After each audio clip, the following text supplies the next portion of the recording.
Pauline Adamek and this is ArtsBeatLA. We're here at the Cella Gallery on Lancashire Boulevard in North Hollywood for Sinan Revell's exhibition Disambiguations. Now Sinan Revell is a very interesting artist who's had quite a varied career. She's been a performance artist, a fine artist, she's worked with ceramics and oils. She's also was the singer for an industrial metal band during the 80s called SPK, and she's also been an actress, so you can see that she's had a pretty interesting career.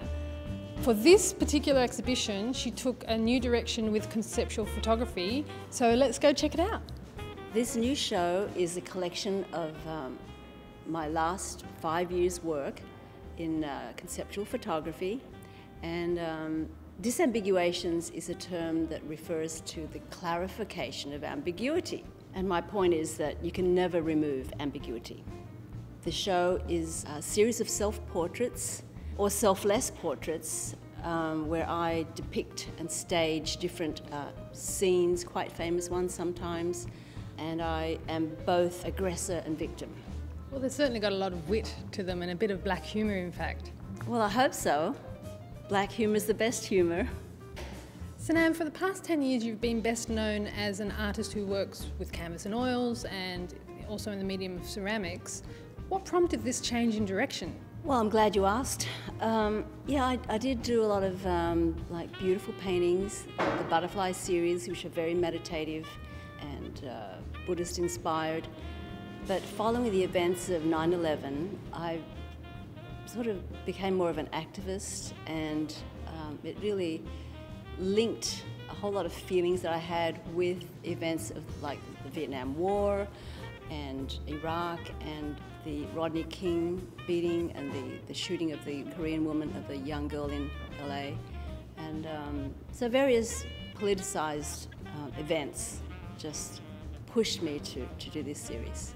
A lot of people have asked me how I do these pictures. I want to point out that I actually am in every picture, and I dress up in the costume and then become the other character, and then they're photoshopped together very seamlessly so that it looks like one picture.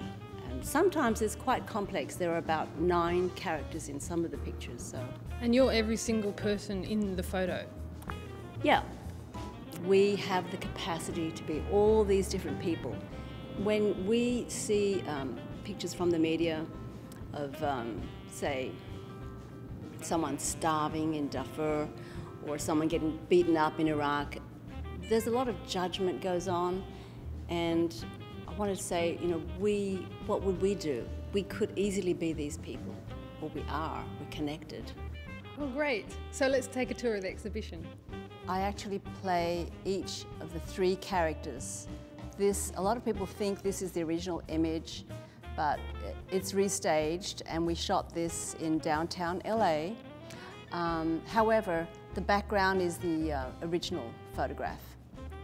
I also made it into a Homeland Security blanket, and this is the blanket.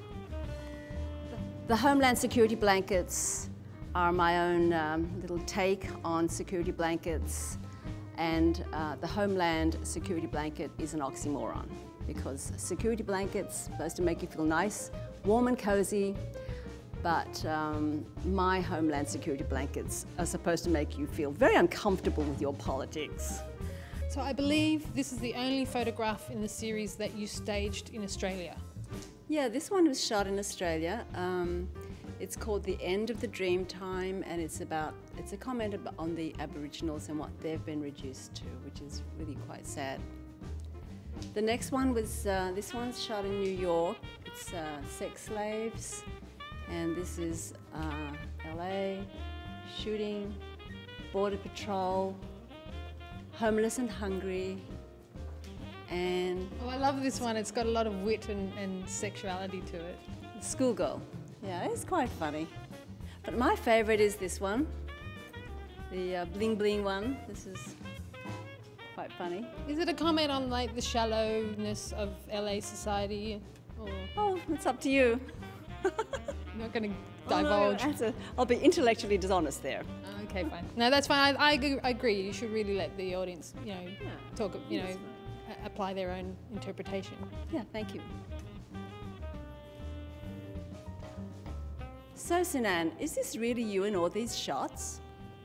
係我啊，你估係邊個啊？真係我啊，我係有良善型啊！ I'm Pauline Adamek, and you've been watching ArtsBeatLA.